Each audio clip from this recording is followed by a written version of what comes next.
जैसे कि Rao channel ministry में आप सबका स्वागत है। चैनल को ज़रूर सब्सक्राइब करें और शेयर करें, कमेंटमेंट करें, प्रभु आशीष करें। आज की सुबह के समय हम प्रभु का वचन से देखते हैं, वचन के द्वारा आशीष पाना।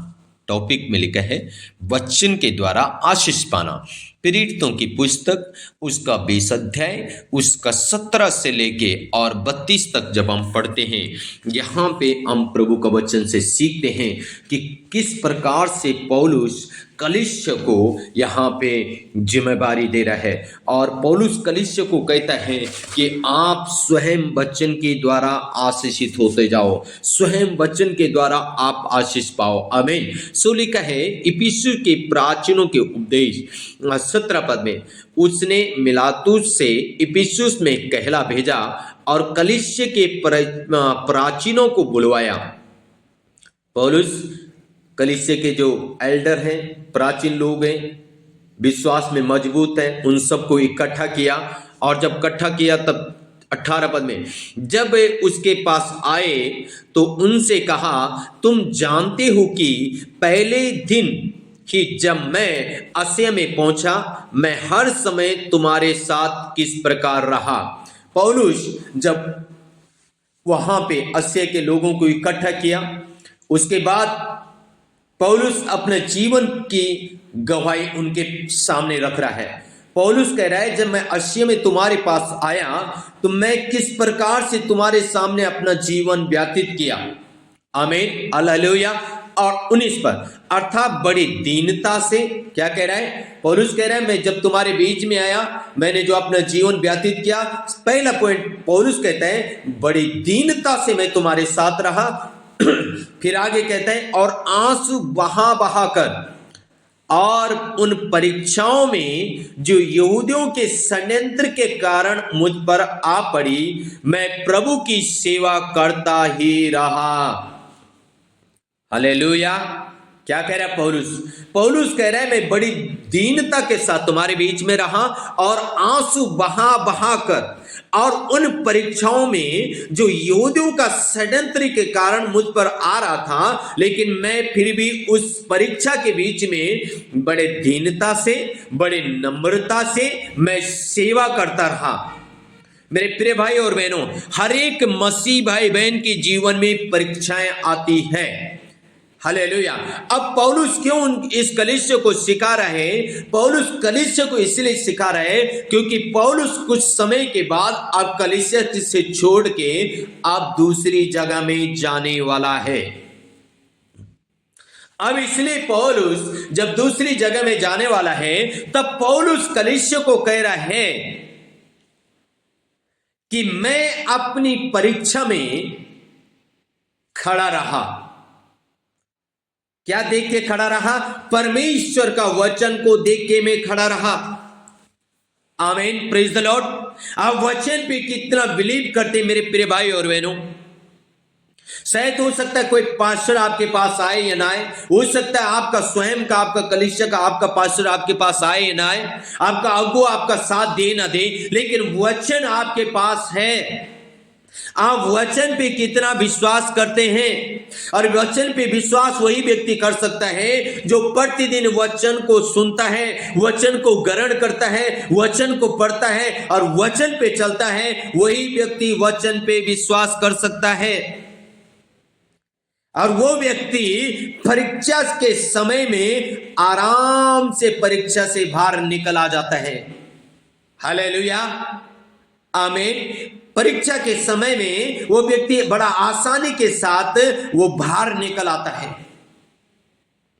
आमीन, प्रेज द लॉर्ड। इसलिए मेरे प्रिय भाई और बहनों, यहां पे पौलुस कलीसिया को सिखा रहा है।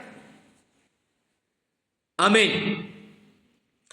और जो जो बातें तुम्हारे लाभ की थी उनको बताने और लोगों के सामने और घर घर सिखाने से कभी ना झिझका। पौलुस कह रहा है जो बातें तुम्हारे लाभ की थी उनको सिखाने में मैं कभी नहीं डरा, कभी नहीं झिझका। आमीन। आगे कहता है, वरन यहूदियों और यूनानियों के सामने गवाही देता रहा कि परमेश्वर की ओर मन फिराना और हमारे प्रभु यीशु मसीह पर विश्वास करना चाहिए। हालेलुया। क्या कह रहा पौलुस?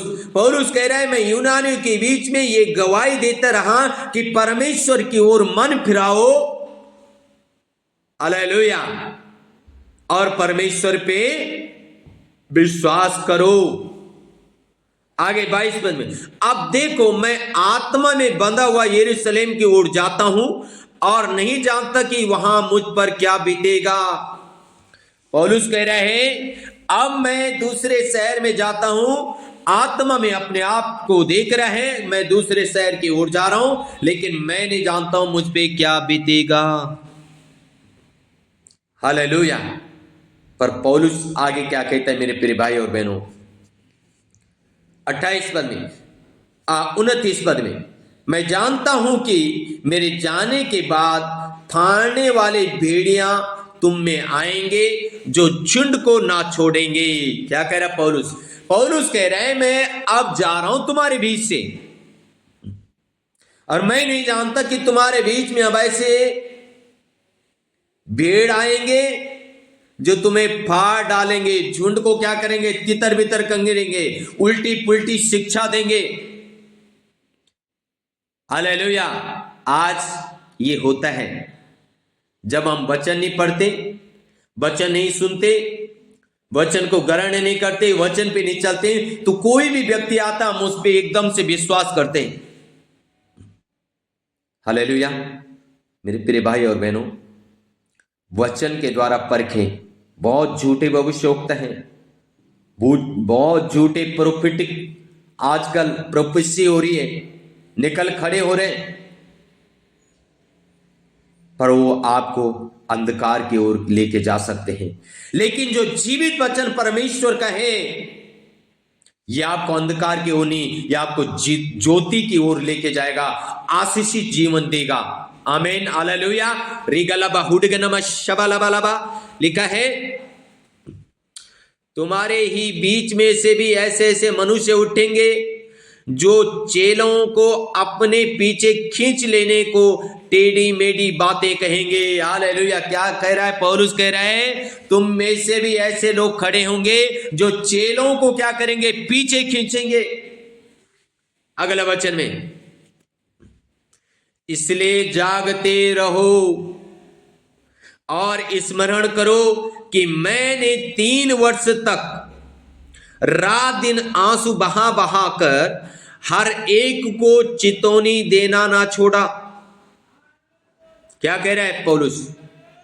3 वर्ष तक मैंने आंसू बहा बहा कर तुम्हें सिखाया है, तुम्हें चितौनी दी, तुम्हें समझाया है, अब तुम क्या करो? 32 वचन में, और अब मैं तुम्हें परमेश्वर को और उसके अनुग्रह के वचन को सौंप देता हूं जो तुम्हारी उन्नति कर सकता है। आमीन। और सब पवित्र किए गए लोगों में इसमें साझी करके मिरास दे सकता है। मेरे प्रिय भाई और बहनों, 32 वचन में पौलुस कहता है, मैं जा रहा हूं, लेकिन अब मैं परमेश्वर का अनुग्रह का वचन तुम्हें सौंप देता हूं, जो वचन आपकी उन्नति करेगा, जो वचन आपको मिरास देगा। वचन के द्वारा आपकी उन्नति होगी, वचन के द्वारा आप आशीषित होंगे। इसलिए किसी भविष्यवक्ता के पीछे मत भागे, वचन के पीछे भागे। वचन को पढ़े, वचन पे मनन करें, वचन पे ध्यान करें, वचन को आप पहला स्थान दें। आमीन, हालेलुया। इसलिए मेरे प्रिय भाई और बहनों, लिखा है वचन तुम्हारी उन्नति कर सकता है, और वचन के द्वारा तुम मिरास प्राप्त कर सकते हो। मिरास का मतलब तुम अपनी आशीषों को प्राप्त कर सकते हो। इसलिए मेरे प्रिय भाई और बहनों, अगर हमें मिरास चाहिए, हमें आशीष चाहिए, वचन रोज पढ़े, वचन सुने अपने पास्टर का। हालेलुया। वचन ग्रहण करें, वचन पे ध्यान करें, उस पे मनन करें और वचन पे चलें, आप मिरास पाएंगे। ये नहीं आप आशीषित होंगे सब बातों में। वचन के द्वारा तुम्हारी उन्नति होगी, वचन के द्वारा तुम आशीषित होंगे, वचन के द्वारा तुम फलवंत होंगे और तुम बढ़ते चले जाओगे। और दुनिया की कोई ताकत, कोई भी शत्रु आपको घटा नहीं सकता है, आपको पीछे नहीं खींच सकता है। अगर आप वचन पे ध्यान कर रहे हैं, वचन पे मनन कर रहे हैं, वचन को ग्रहण करते हैं, वचन को सुनते हैं, वचन पे चलते हैं, तो दुनिया की कोई भी ताकत आपको छू नहीं सकती है। आमीन, हालेलुया। रिगलबा हुडगनम शबलबलबा। इसलिए मेरे प्रिय भाई और बहनों, वचन पे मनन करें, वचन पे ध्यान करें, वचन को पढ़ें। अधिक से अधिक जब आप फिरे वचन पढ़ें,